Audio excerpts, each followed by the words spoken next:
अदालत एक शख्स की इज्जत और तारीख की दुरुस्तगी देख रही है। भुट्टो केस में बेंच का तनासुब ऐसा था कि एक जज की राय भी अहम है। चीफ जस्टिस काजी फाइज ईसा का भुट्टो फांसी के खिलाफ सदारती रेफरेंस में रिमार्क्स। केस में सिर्फ एक जज का इंटरव्यू आया, दीगर जजेस भी खामोश रहे। जस्टिस मंसूर अली शाह के रिमार्क्स, हमें अपनी तारीख को दुरुस्त करना चाहिए। जस्टिस मुसर्रत हिलाली का मुकालमा। जुल्फिकार भुट्टो की सजाई मौत के खिलाफ सदारती रेफरेंस की समाअत फरवरी के तीसरे हफ्ते तक मुलतवी। जस्टिस नसीम हसन शाह के इंटरव्यू को मुतालिका हिस्सा न मिल सका। सुप्रीम कोर्ट ने इंटरव्यू की कापी फारूक नाइक को फराहम करने की हिदायत कर दी। मुतालिका हिस्सा ढूंढ कर लाने का हुक्म। रजा रब्बानी के एतराज पर ख्वाजा हारिस ने खुद को बतौर अदालती मुअव्विन मुकदमे से अलग कर लिया।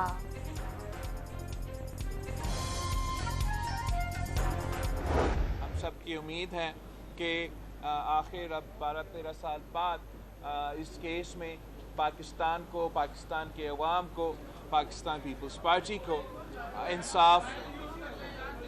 इंसाफ ज़रूर मिलेगा। ये एक मौका है कि हम ना सिर्फ अपना कानून को दुरुस्त करें, अपना तारीख को दुरुस्त करें, मगर अपना मुस्तकबिल को दुरुस्त। जुल्फिकार भुट्टो केस का फैसला जिस तरह दिया गया वो तरीका बार बार दोहराया गया। सदारती रेफरेंस मौका है, ऐसे तमाम दरवाजे हमेशा के लिए बंद कर दिए जाएं। बिलावल भुट्टो ने सुप्रीम कोर्ट से इंसाफ की उम्मीद लगा ली।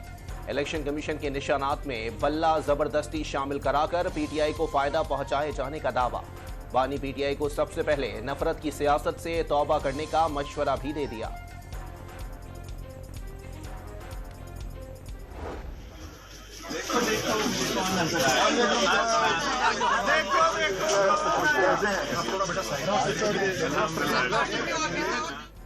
चेयरमैन पीपल्स पार्टी बिलावल भुट्टो जरदारी और लतीफ खोसा की सुप्रीम कोर्ट के गेट पर मुलाकात।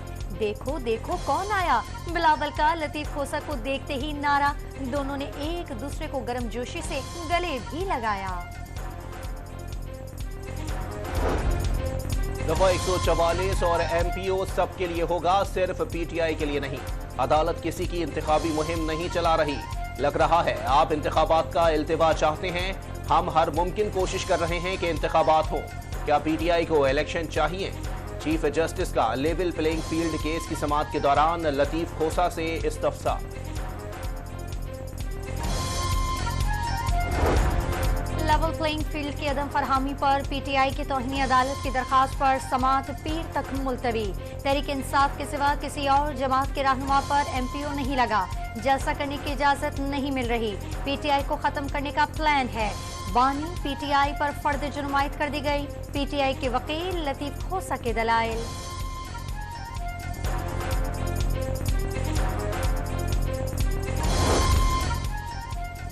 सुप्रीम कोर्ट ने बल्ले के इंतखाबी निशान से मुताल्लिक केस की समाअत बुध के रोज मुकर्रर कर दी। पीटीआई ने रजिस्ट्रार सुप्रीम कोर्ट से बल्ले के निशान की बहाली की दरखास्त आज ही समाअत के लिए मुकर्रर करने की इस्तदा की थी। पेशावर हाई कोर्ट में दरखास्त पर कल समाअत होगी।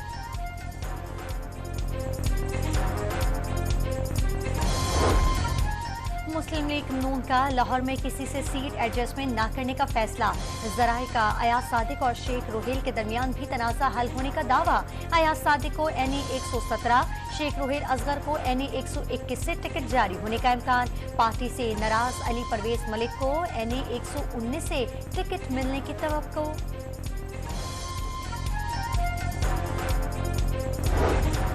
NA 242 से कराची से लीगी सदर शहबाज शरीफ के कागजात नामजदगी के मंजूरी के खिलाफ अपील मुस्तरद।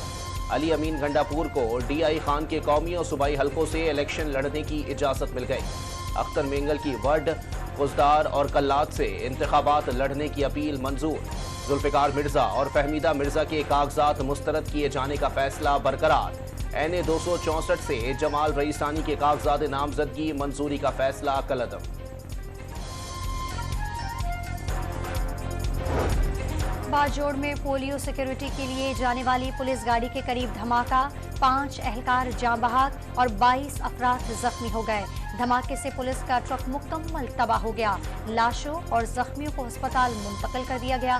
धमाके के बाद तहसील महमूद में पोलियो मुहिम रोक दी गई।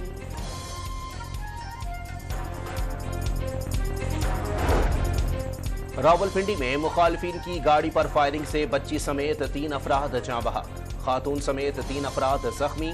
पुलिस ने वाकया देरीना दुश्मनी करार दे दिया। रावलपिंडी में डाकुओं ने पुलिस वर्दी में वारदातें शुरू कर दी। 3 घंटे में 2 डकैतियां। रेंज रोड पर डकैती मजामत पर फायरिंग करके ओवरसीज पाकिस्तानी की जान ले ली। थाना कैंट के हुदूद में पेट्रोल पंप से 20 लाख रुपए लूट कर फरार। मदरसे से छुट्टी करना जुर्म बन गया। खानेवाल में नाना ने नवासे को जंजीरों से बांध दिया। वीडियो वायरल होने पर मुलजिम गिरफ्तार। मौलाना फजल रहमान की अफगान नायब वज़ीर-ए-आज़म मौलवी अब्दुल कबीर से मुलाकात। मसाइल बातचीत के जरिए हल करना अफगान सरजमीन पर जोर। किसी के खिलाफ इस्तेमाल करने की इजाजत नहीं देंगे। अफगान नायब वज़ीर-ए-आज़म की यकीन दहानी। सहूनी फौज की दहशतगर्दी जारी। गजा के अलक्सा अस्पताल के अतराफ भी ड्रोन हमले। आलमी इदारा सेहत ने अलक्सा अस्पताल के 600 से जायद मरीजों और अमले के लापता होने का खदशा जाहिर कर दिया। 7 अक्टूबर के बाद से अब तक तकरीबन 23,000 फलस्तीनी शहीद हो चुके। बांग्लादेश के इलेक्शन में अवामी लीग ने 300 में से 222 नशिस्तों पर कामयाबी हासिल कर ली। इत्तेहादी जमात जातिया पार्टी भी 9 सीटें जीतने में कामयाब। शेख हसीना वाजिद 5वीं मरतबा वज़ीर-ए-आज़म बनेंगे। अपोजिशन जमातों ने इलेक्शन का बायकॉट किया था। क्रिकेटर शकीब उल हसन भी भारी अक्सरियत से कामयाब।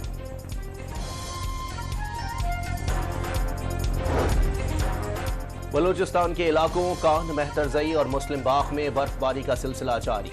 हर तरफ दिलकश नज़ारे। कान मेहतरजई में मुसलसल बर्फबारी से मुख्तलिफ मकामात पर सड़कें बंद। ज़ियारत की तहसील संजाबी में 4 से 5 इंच तक बर्फ गिर गई। कराची में भी असरात सर्दी की नई लहर की पेशगोई। कोयटा, ज़ियारत, पशीन और कान मेहतरजई में शदीद बर्फबारी के दौरान पोलियो वर्कर इंसदादी पोलियो मुहिम में शरीक। खराब मौसम के बावजूद रज़ाकार ड्यूटी सरअंजाम दे रही हैं।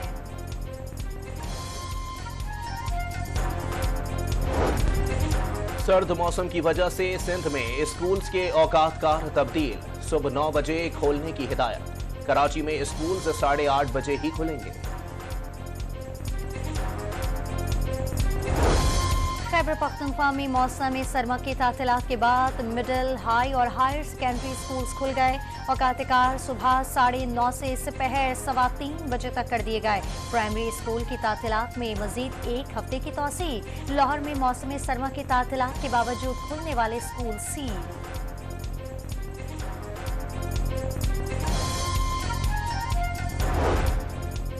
सर्द मौसम में इस्लामाबाद में गैस का संगीन बहरान। घरेलू सार्फिन भी परेशान। गैस न होने पर भी भारी भरकम बिलों का शिकवा।